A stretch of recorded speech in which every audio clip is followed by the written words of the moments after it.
My parents texted me, "You weren't invited to dinner. Your brother's girlfriend doesn't like you." And this was after I had invested $120,000 in their business. I replied, "Okay," and canceled all payments, deleting 157 receipts. They started calling me, but I'm James Wilson, I'm 35 years old, and my own parents sent me a text message uninviting me from a family dinner because my brother's girlfriend didn't like me. This was just 3 hours after I had transferred them the last of my savings, $120,000, for their business. Before I tell you how I walked into that house and systematically dismantled their world with a single manila folder, do me a favor and let me know where you're watching from in the comments below. It's always incredible to see how far these stories travel. Alright, let's get right into it. The phone buzzed on the granite countertop, a sharp, insistent sound in the quiet of my apartment. It was a Tuesday. Nothing special about it. The city hummed outside my window, and the smell of fresh coffee was just beginning to fill the air. I had a conference call in 30 minutes, and I was just going through the motions of a normal day. I saw my dad's name flash on the screen and I smiled. A genuine, unthinking smile. I figured he was calling to gush about the money. The transfer had gone through that morning. $120,000. I can still see the confirmation email from the bank, the number with all its zeros staring back at me. It was the final piece they needed for their dream business, a high-end gift shop in the nice part of town. "This is it, James?" my dad had said on the phone last week, his voice full of excitement. "This investment makes you a full partner in our legacy. We'll celebrate properly on Friday night. A real family affair. A full partner." Those words had meant everything to me. After years of being the family ATM, the reliable son in the background, this felt different. This was recognition. So when I saw his text, I picked up the phone, still smiling, expecting to read something like, "Got the money. You're the best, son." But the message was short, terse. 5 words that felt like a splash of ice water. "Change of plans for Friday." That's it.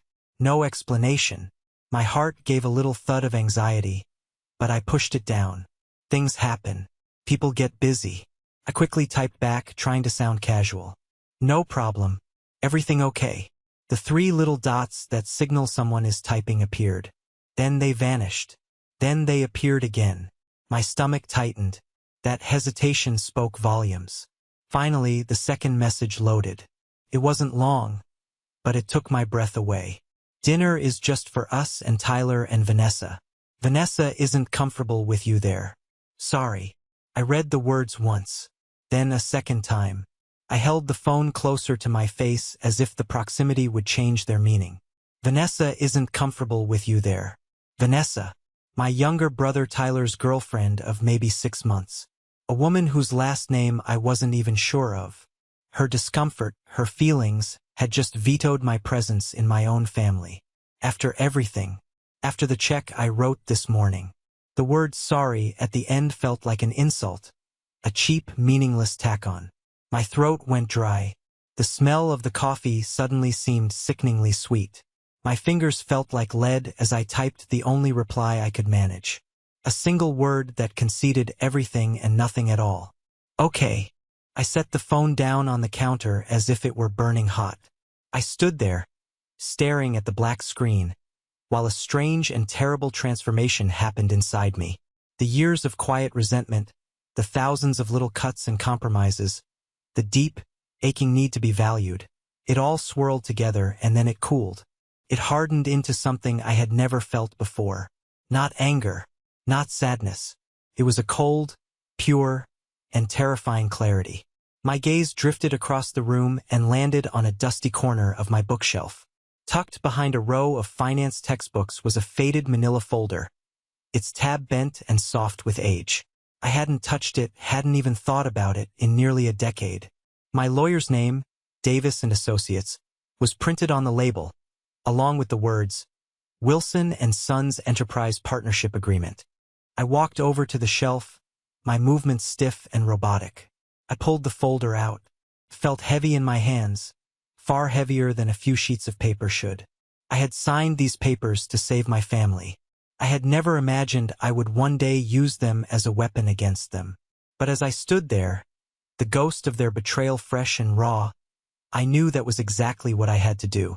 They had just reminded me of the first rule of business. Protect your investments. The sun bled out of the sky, leaving bruised purple clouds in its wake. My apartment, usually a sanctuary, became a tomb. I didn't bother with the lights. I just sank into the sofa in the growing darkness, the manila folder a pale rectangle on the coffee table. The silence was a physical presence. It was the sound of a lifetime of illusions shattering all at once. Every object in my apartment seemed to mock me. The big, comfortable sofa I was sitting on? I'd bought my parents a nearly identical one for their anniversary 2 years ago. A no-reason gift. The large flat-screen TV against the wall? A Christmas present for Tyler and Vanessa last year, because their old one was too small. I had slowly furnished their lives with my own, piece by piece, hoping that my generosity would be mistaken for love. Now, sitting in my own home felt like visiting a warehouse of my own foolishness. My mind, unbidden, kept replaying a single scene. It was 15 years ago, in the very same living room I was now sitting in, except it was my parents' house. I was 18, holding a thick, cream-colored envelope in my trembling hands. The logo of a prestigious California art school was in the top corner. I had gotten in, a full scholarship. My dream wasn't just a dream anymore.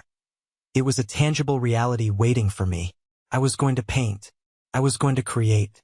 I was going to be me. I remember my mom hugging me, my dad shaking my hand, telling me he was proud. For a week I was weightless. Then came the family meeting. They sat me down on the very sofa I later replaced for them. My dad had a folder of his own, a brochure for an expensive business program on the East Coast. Tyler's Big Shot, he called it. James, my dad started, his voice resonating with practiced reason. You're our artist. You have a gift, and gifts like that don't go away. You can go to art school anytime. But this, my mother chimed in, gesturing to the brochure as if it were the Holy Grail. This is a once-in-a-lifetime opportunity for your brother, an Ivy League feeder school. It will set him up for life. We can't quite swing the tuition. I remember my younger self trying to argue. But the scholarship, it's for this year. I can't defer it. Family is about sacrifice, son, my dad said, his gaze unwavering. You're the older brother. You're responsible. You invest in the family, and the family will invest in you. We will make this up to you. It's a promise. Promise. I had clung to that word for 15 years. I gave up my dream so Tyler could pursue his. I got a practical degree in finance. I got a practical job at a bank. And the first thing I did with my practical salary was start paying for Tyler's very impractical lifestyle. I had made my first investment in the family, and I had been paying dividends ever since. The memory faded, leaving the bitter taste of truth in my mouth. I pushed myself off the sofa, my joints stiff. It was time. I went to my desk and opened my laptop. The screen flickered to life, illuminating my face in the dark room. I navigated to my bank's website, my fingers moving with a grim purpose. I clicked on the Scheduled Payments tab. The list that populated the screen was long. It was the architecture of my family's dependence, built by me, payment by payment. For years, I just let the money flow, trying not to think about the total. But tonight, I looked. I really looked. I saw the 5 main arteries pumping my financial lifeblood directly into theirs. First, the Tyler support package. A direct deposit every first of the month for $2,500. Rent and expenses. He was 29. The memory attached to this one was sharp. Tyler on the phone a few years back, laughing. Dude, I don't know how people live without a big brother subsidy. You're the best. He thought it was a joke. I moved the cursor. It hovered over the small, blue link. Cancel. My breath hitched. This was the point of no return. A wave of panic, the familiar fear of abandonment, rose in my throat. What if they cut me off completely? What if this act made me truly alone? For a dizzying second, I almost slammed the laptop shut. I almost chose the familiar pain of being used over the terrifying unknown of being free. Then my phone, lying dark on the desk, lit up. A text from my cousin, Emma. She was a nurse, grounded and kind, the only person in the family who seemed to see me as a person instead of a resource. "Hey you," the message read. "Just checking in. My mom just posted a bunch of pictures of the new decorations at your parents' store. Said they're getting ready for a big family dinner Friday. I figured you'd be there, so I was gonna ask you to say hi for me. Figured you'd be there." They hadn't told anyone. They had just deleted me from the narrative. The casual cruelty of it was what solidified my resolve. The fear receded, replaced by a glacial calm. They hadn't just uninvited me, they had unpersoned me. I turned back to the screen. My hand was steady now. I clicked the link. A small box appeared. "Are you sure you want to cancel this scheduled payment?" I let out a short, sharp breath that wasn't quite a laugh. "I've never been more sure of anything in my life," I whispered. I clicked confirm. A small green checkmark appeared. The first link in the chain was broken. A sense of power, cold and clean, surged through me. I moved down the list. The second artery. The automatic payment for my mother's primary credit card. The little emergency card, she called it. I remembered her calling me last month, gushing about the new patio furniture she'd bought with it. I clicked canceled. Confirmed. Third. My father's lease on his gleaming new Ford F-150. "Need it for the business, son," he'd said, though I knew he mostly used it to go fishing. Click. Cancel. Confirm. Fourth. The family cell phone plan. For lines 1 bill. My bill. The irony was suffocating. They used the phones I paid for to coordinate my exclusion. Click. Cancel. Confirm. The fifth and final artery was the largest. The monthly electronic funds transfer into my parents' retirement account. I was literally building a future for the people who saw no future with me in it. My finger didn't even pause. Click. Cancel. Confirm. It was done. I leaned back in my chair, the laptop's glow reflecting in my eyes. The digital web I had so carefully constructed was gone. I felt hollowed out, but the space inside me wasn't filled with grief. It was filled with a quiet, dangerous sense of possibility. I picked up my phone to text Emma back. "Hey Em, funny you should mention dinner. Turns out I had a change of plans. A big one. I knew the morning would bring a storm of phone calls. The fallout was coming. But as my eyes drifted to the manila folder still sitting on the coffee table, I knew the real storm wasn't what was coming for me. It was what I was about to bring to them." The first crack of thunder arrived at 9:15 a.m. the next morning. I was on my second cup of coffee, staring out the window, feeling an unnatural calm. When my phone rang, displaying Tyler's smiling face, I let it go to the fourth ring before answering. I put it on speakerphone and set it on the counter. "James, what the hell is going on?" He didn't waste time on hellos. His voice was thin with panic. "Good morning to you too, Tyler," I said, my voice steady. "Don't play games with me. My landlord, Mr. Henderson, just called me, practically screaming. The rent payment was declined. He's a jerk. You know that. He's threatening to charge me a $100 late fee." "That sounds stressful," I noted, taking a deliberate sip of coffee. The line went quiet for a second. I could practically hear him processing my lack of urgency. "What do you mean, that sounds stressful? Did you forget to pay it? Is your account overdrawn or something?" The idea that my finances could be the problem was the only explanation his mind could conjure. "No, I didn't forget, Tyler. And my account is fine." "Then what?" His voice was a mixture of confusion and dawning horror. "You just didn't do it? On purpose?" "That's right," I confirmed. "Why?" he shrieked, the word tearing out of him. "My rent, James. My car insurance is due on Monday. The payment is supposed to come out of my checking account, which is going to be empty. What am I supposed to do?" "That sounds like a personal finance issue," I said, my voice infuriatingly placid. "I'm sure there are books on the subject. It's not my problem to solve anymore." "Not your problem? It's been your problem for 10 years. You always take care of it, he sputtered, his sense of entitlement so deeply ingrained he couldn't see how it sounded. And that was my mistake, I said. But people learn from their mistakes. I've been enabling you to avoid responsibility, and that wasn't fair to either of us. Consider this a learning opportunity. I could hear her voice now, a sharp, venomous whisper in the background. Vanessa, what is he saying? Is he drunk? Ask him what's wrong with him.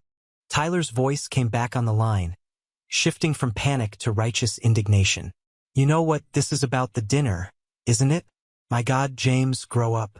It wasn't a big deal. Vanessa was just feeling a little overwhelmed and wanted a quiet night. You're really going to blow up our lives over something so petty? Petty. He called it petty. That was the moment I knew I had made the right decision. Goodbye, Tyler, I said.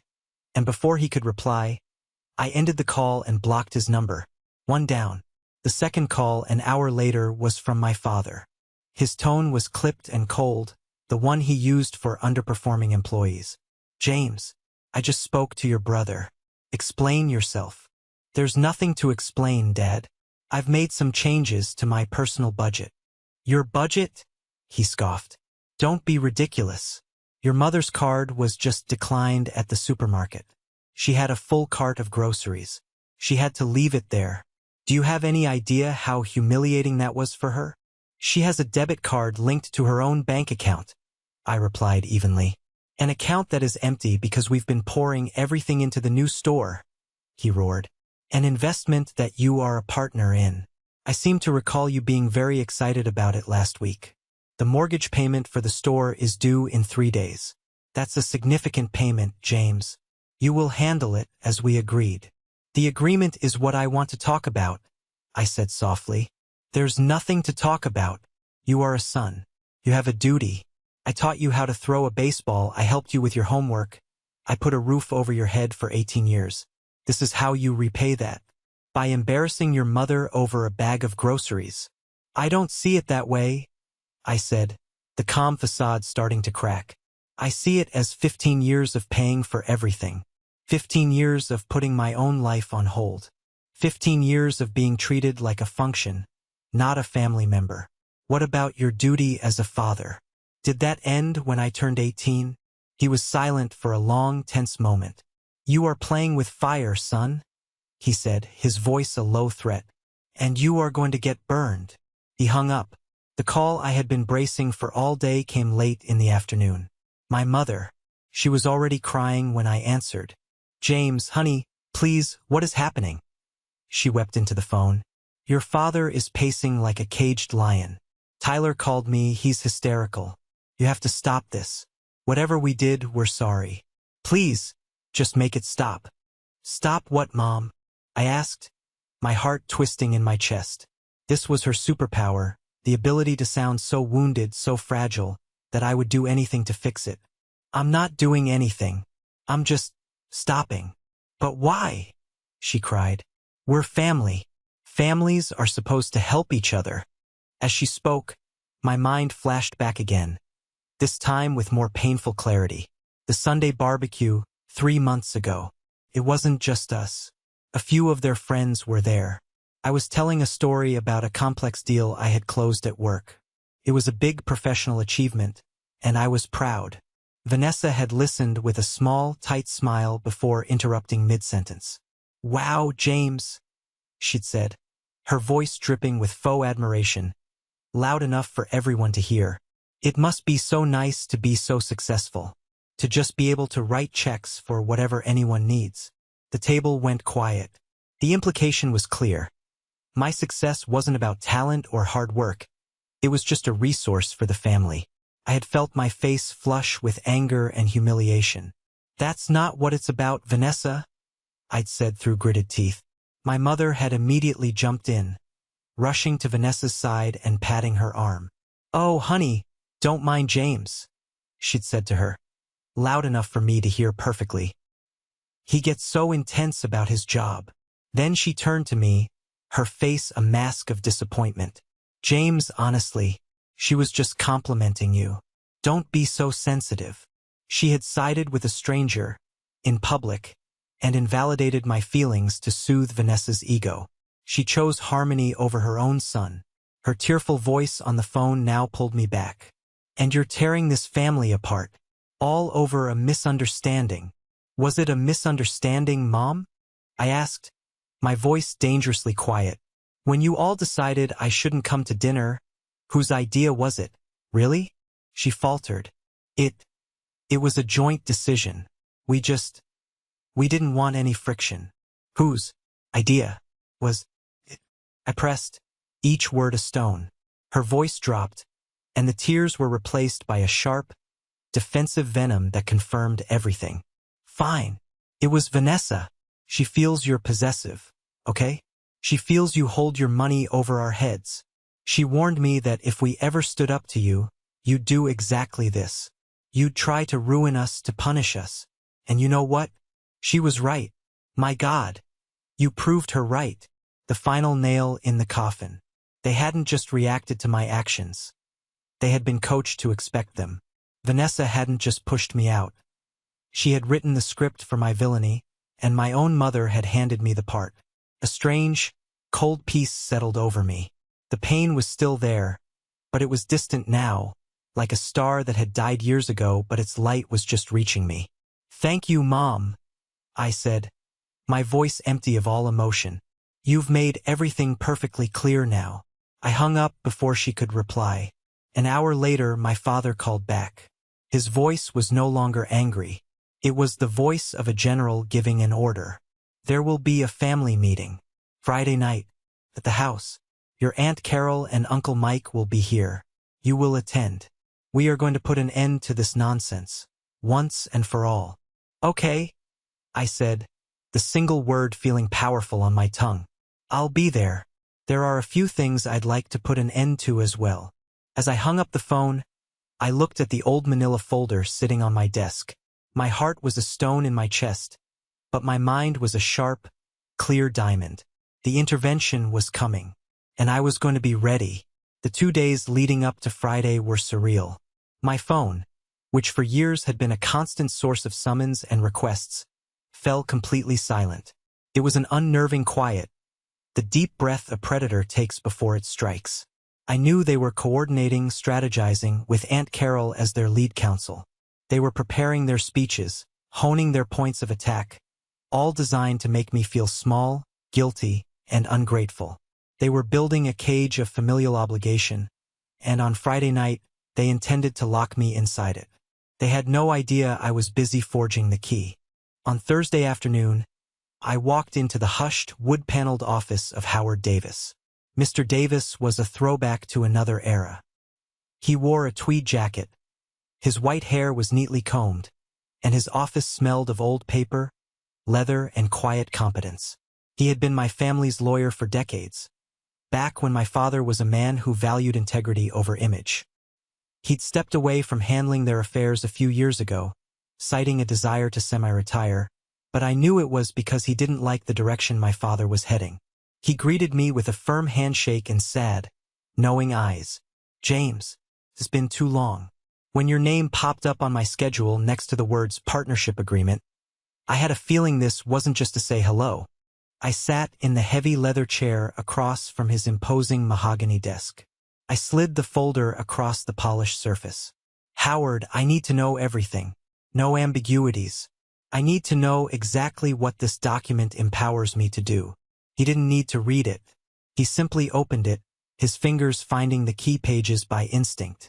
He was the architect of this document, after all. He looked up at me over the top of his reading glasses. Do you remember that day, James? The day we drew this up? He asked, his voice gentle. Vaguely, I admitted. I just remember I was desperate to stop my dad from losing the hardware store. I would have signed anything. I know, he said with a sigh. And that's precisely why I drew it up this way. Your father wanted you to give him the $80,000 as a gift. When I refused, he wanted it structured as a loan with a low interest rate. I refused that too. He leaned forward, his expression intent. James, in my 40 years of practicing law, I've seen more families torn apart by money than by anything else. I saw the dynamic. I saw how much you gave and how much they took. I knew that one day they would push you too far. This document, this wasn't just a legal agreement. It was a life raft. I was just hoping you'd see it before you drowned. His words hit me harder than any of my family's accusations. He, a near stranger, had seen my reality more clearly than I had. The 51% controlling stake is ironclad, he continued, tapping a paragraph with his finger. You are the majority partner. You have the deciding vote on all financial matters, all operational decisions, and the hiring and firing of all personnel, including and especially minority partners. The weight of those words settled on me. So the new business, the gift shop, is legally a subsidiary of the original Wilson & Sons Enterprise Corporation. You own 51% of all of it. The name, the inventory, the lease on the property. All of it. I finally understood. I wasn't just a silent partner. I was the silent owner. They're holding an intervention for me on Friday night, I said, the word tasting absurd on my tongue. Mr. Davis allowed himself a thin, grim smile. Are they? It sounds more like an unscheduled shareholders meeting to me. He leaned back. So, what do you intend to do, James? I'm going to attend their intervention, I said, my voice hard as steel. But I need ammunition. I need a formal declaration, on your letterhead, notarized and stamped. Something that summarizes my legal position in language so simple even a child could understand it. I need something they can't argue with. That is an excellent idea, he said, already reaching for his dictaphone. It will be a pleasure to draft. You can pick it up tomorrow morning. I'll have my secretary notarize it herself. I walked out of that office and into the late afternoon sun, feeling like my spine had been replaced with steel. That evening, as promised, my cousin Emma showed up at my door. She didn't come empty-handed. She brought a six-pack of my favorite IPA and a pizza. We sat on my living room floor, eating straight from the box. So, she said after a long, comfortable silence, how are you, really? I told her everything. About the call with Mr. Davis. About the 51% stake. Her eyes widened. Oh my God, James. You've been holding the winning hand this whole time and didn't even know it. I think I knew, I confessed. I just never wanted to play the hand. Because you hoped you'd never have to, she finished for me, nodding. I get it. She grew quiet for a moment, tracing a pattern on her beer bottle. You know, this dynamic, it started a long time ago. I remember one of Tyler's birthday parties when we were kids. Maybe he was turning 10. My mom had baked a big chocolate cake. Your mom cut the slices, and she gave Tyler this huge corner piece with a giant frosting rose on it. And she gave you this tiny sliver from the middle because, and I quote, James doesn't mind, he's such a good boy. The memory, so small and insignificant, lanced through me with surprising pain. A tiny sliver of cake. A text message uninviting me from dinner. It was the same story, just with more zeros attached. You need to be prepared, James, Emma said, her voice serious. They will try to make this about your character. They'll call you broken, cold, selfish. They'll try to gaslight you into thinking you're the crazy one. I know, I said. Let them try. When she left later that night, she gave me a fierce hug at the door. You are not a sliver of cake, James, she whispered in my ear. You are the whole damn bakery. Don't you ever forget that. I closed the door, the warmth of her words a welcome shield. The intervention was less than 24 hours away. The board was set, the pieces were in place, and I was finally ready to make my move. The drive to my parents' house on Friday night felt like moving through a dream. The familiar turns of the neighborhood, the oak tree I crashed my bike into when I was 7, the basketball hoop above the garage. It was all part of a life that no longer felt like mine. I parked on the street, not in the driveway. It was a small act of separation, but it felt important. In my hand, I clutched a crisp, new manila folder. It felt less like paper and more like a shield. I rang the doorbell, and the door swung open almost immediately, as if my father had been waiting right behind it. James, he said, his voice a low rumble. You're here. Get in. I stepped into the house, and the scene was exactly as I had pictured. They were assembled in the living room, a tribunal waiting for the accused. My father took his usual seat in the large, overstuffed leather armchair, his throne. My mother was perched on the edge of the sofa, a crumpled tissue in her hand, her face a mask of sorrowful duty. Next to her, Tyler and Vanessa sat so close they looked like a single entity. Tyler's arm was draped possessively around her, and he glared at me as if I were something he'd scraped off his shoe. And holding court in a dining chair that had been awkwardly placed to complete the circle was Aunt Carol, my father's sister. Her lips were pursed into a thin, disapproving line, and her eyes raked over me, cataloging my faults. "You're late," my father grunted. It was his opening salvo. "I'm on time," I replied calmly, glancing at my watch. I chose to remain standing, a solitary figure before the seated council. "Sit down, James," he commanded, gesturing with his head toward the single, empty wooden chair they had placed directly opposite them all. The interrogation chair. I complied, the legs of the chair scraping slightly against the hardwood floor. The silence that followed was heavy and suffocating, thick with years of unspoken resentment. My father leaned forward, his hands clasped over his knee. "We are all here tonight, James, because we love you, and because we are deeply, deeply concerned. Your behavior this week has been hurtful and destructive. You've caused your mother sleepless nights. You've put your brother's financial stability at risk. You have shown a shocking lack of gratitude and respect for this family." Aunt Carol couldn't wait to jump in. "It's more than a lack of respect, Robert," she said, her voice sharp and cutting. "It's a betrayal. We all know James has always been sensitive, a little dramatic, but this cold, cruel streak, to hold money over your own family's head, after they gave you everything, it's pathological." My mother let out a small, well-timed sob. "I just don't know where we went wrong," she whispered, shaking her head. "We gave you such a good life, and you throw it back in our faces. All because of a tiny misunderstanding about a dinner party. A tiny misunderstanding. There it was again, the deliberate minimizing of the wound. And what about this poor girl?" my mother continued, gesturing toward Vanessa. "She's been crying for 2 days. She feels like you hate her. She feels like this is all her fault." Vanessa, on cue, looked down at her lap and dabbed at a non-existent tear, the picture of innocence caught in a family crossfire. Tyler tightened his grip on her shoulder. "Yeah, James, what is your problem? She's the kindest person I've ever met. You just can't stand to see me happy, can you?" They continued like this for what felt like an eternity. They took turns, weaving a narrative of my supposed failings. I was cold.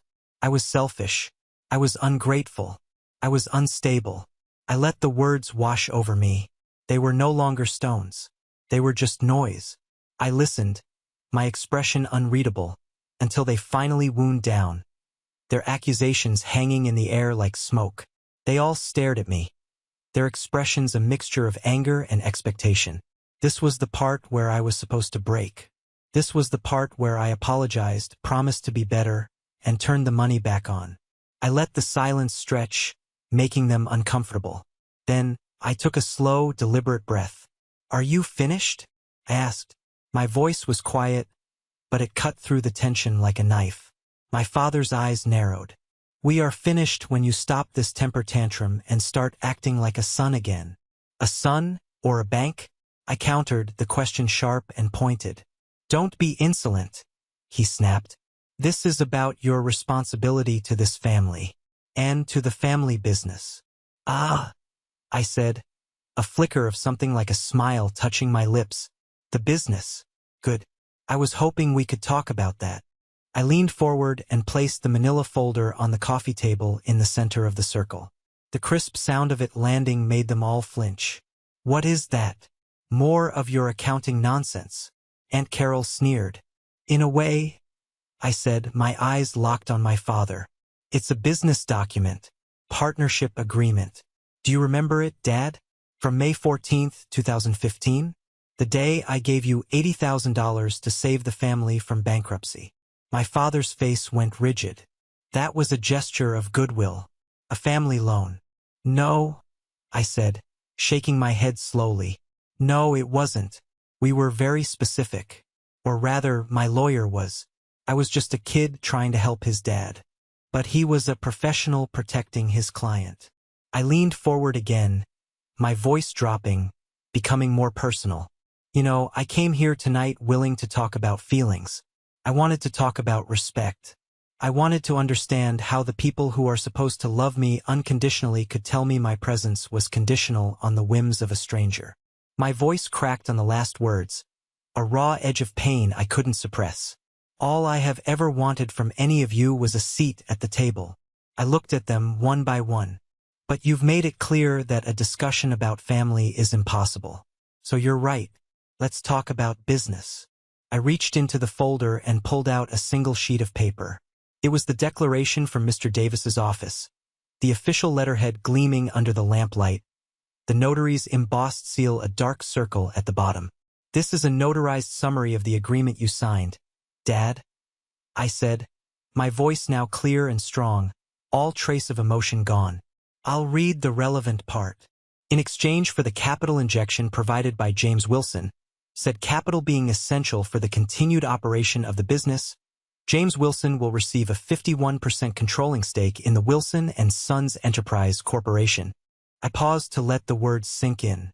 51%, I repeated softly. A controlling stake, which means that the $120,000 I transferred to you on Tuesday was not an investment from your son. It was a capital contribution from the majority owner. The silence in the room was absolute. It was the silence of a collapsing universe. My mother stared at me, her mouth slightly agape, the tissue forgotten in her hand. Tyler looked from me to his father, utter confusion on his face. Aunt Carol looked like she'd been slapped. But my father's face had drained of all color. He knew. He had signed it. That's a lie, he stammered, his voice weak. Is it? I countered, pushing the document across the table toward him. Look at your own signature. Look at the notary seal. This isn't your company to run into the ground with your spending. It hasn't been for 10 years. It's my company. You're just the manager. That was what broke him. The word manager. You tricked me, he roared, lunging to his feet, his face contorted with fury. This was all a setup, a long con. I stood up to meet his rage, but my voice was deathly calm. No, Dad, it was never a trap. It was a life raft I never wanted to use. I just wanted to be your partner. I just wanted to be your son. But you wouldn't let me. You made me choose. I looked around the room at their stunned, horrified faces. So, as the majority shareholder and chairman of the board of this company, allow me to make my first official directive. This intervention is over. But this meeting has just begun. Now, let's discuss your future employment. The echoes of my father's rage died, leaving a ringing silence in their wake. The phrase your future employment hung in the air, electric and alien. It was a sentence so far outside their reality that for a moment, they could only stare at me, their minds struggling to process the cataclysmic shift that had just occurred. Aunt Carol, ever the first to recover her indignation, sputtered, "Employment? Robert, he's delirious. He's lost his mind." But my father didn't respond to her. His eyes were locked on the notarized document on the coffee table.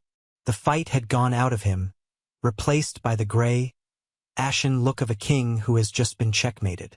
He knew the game was over. He had been so focused on his emotional and moral attacks that he'd completely forgotten about the legal realities he himself had signed into existence. It was Vanessa who made the last stand. Her mask of sweet, victimized innocence had completely disintegrated, revealing the cold, hard ambition beneath. She stood up, her eyes flashing with fury. "This is insane," she spat, her voice sharp. "You can't just come in here and declare you own everything. That's not how it works. We'll get a lawyer. We'll fight this." I turned my full attention to her for the first time that night.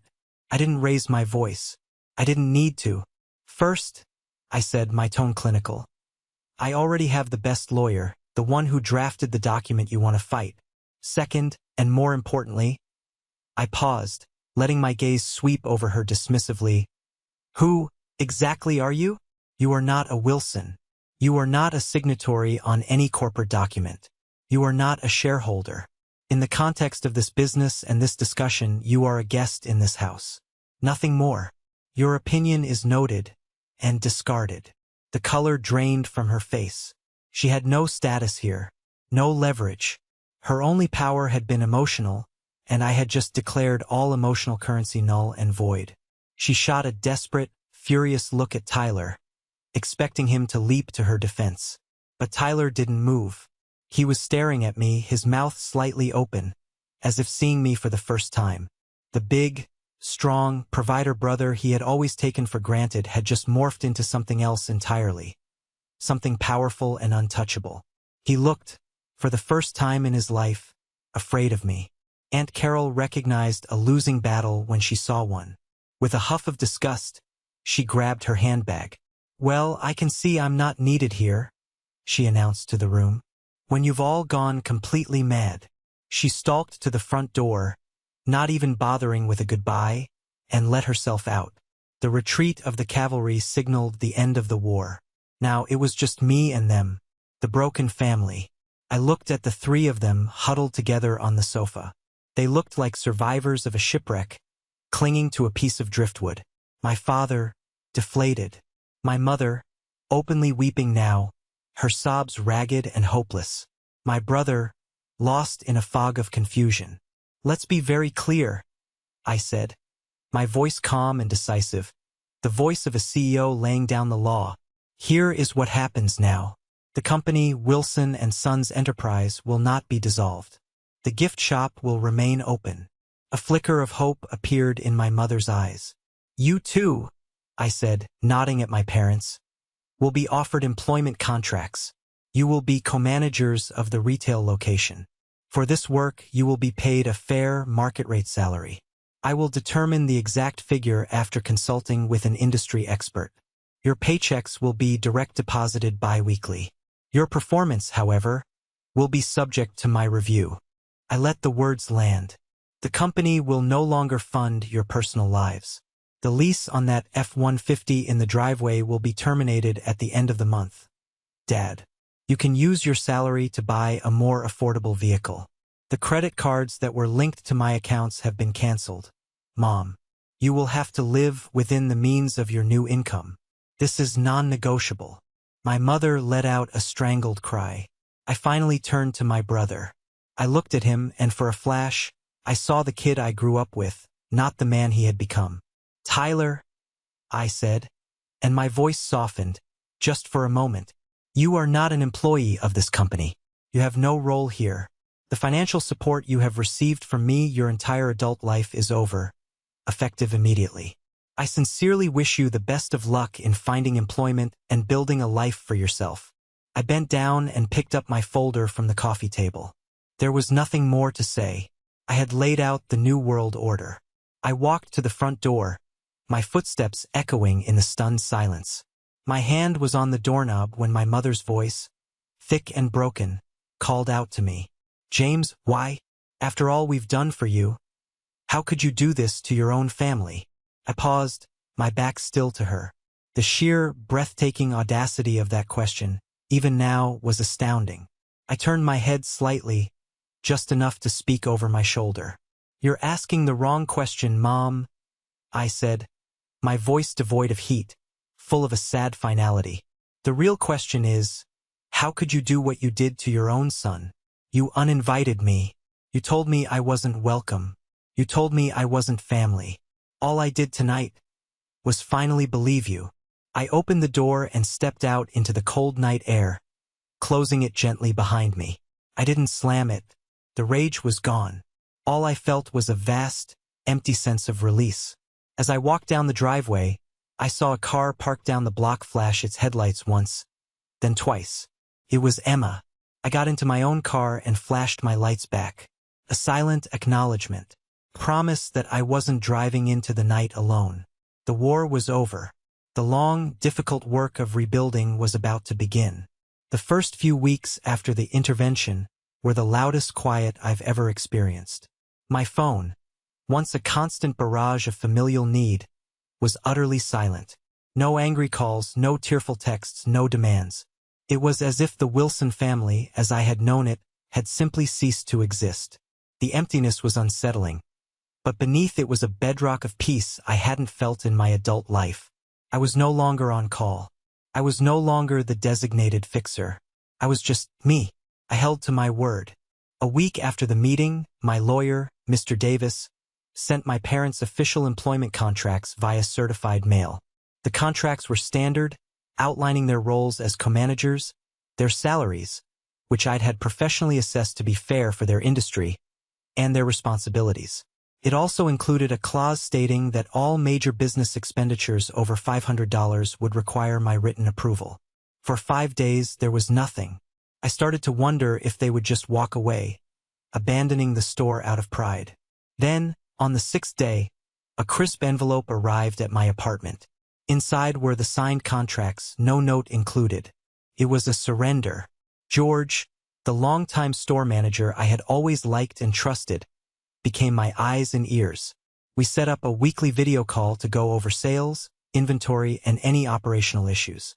"It's different around here, James," he told me during our first call, his voice low.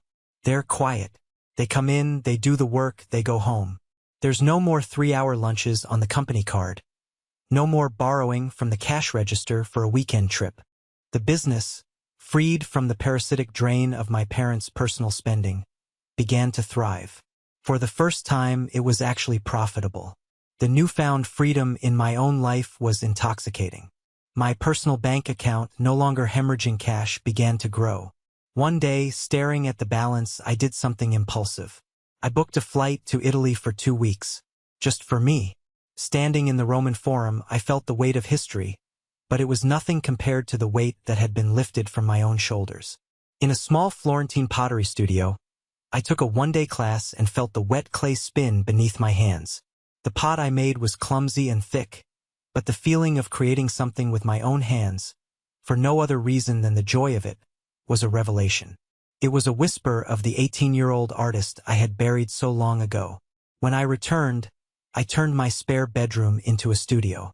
I bought canvases and paints and started to reclaim that lost part of myself. The first paintings were raw and chaotic, full of angry reds and blacks. But slowly, other colors started to appear. Blues, greens, even yellows. I joined a hiking club. I made friends. People who knew me as James, the guy who told terrible jokes and was surprisingly good at trivia, not James, the family ATM. I learned to talk to people without the subconscious calculation of what they might need from me. I learned to just be. About 8 months after that fateful Friday night, I received a call from a number I didn't recognize. I was tempted to ignore it, but I answered. "Hello," a hesitant voice on the other end. "James?" I recognized it instantly. "Tyler." "Hey," he said, his voice strained. I figured you blocked my old number. This is a new phone. Prepaid one. It's all I can afford." He let out a dry, humorless chuckle. "What do you want, Tyler?" I asked, my voice neutral, bracing for a request. "Nothing," he said quickly. "I swear, I don't want anything. I had to call." He took a shaky breath. "I got a job. 2, actually. I'm a stocker at a grocery warehouse during the day. It's backbreaking work. And I'm a dishwasher at a steakhouse 3 nights a week." I listened, saying nothing.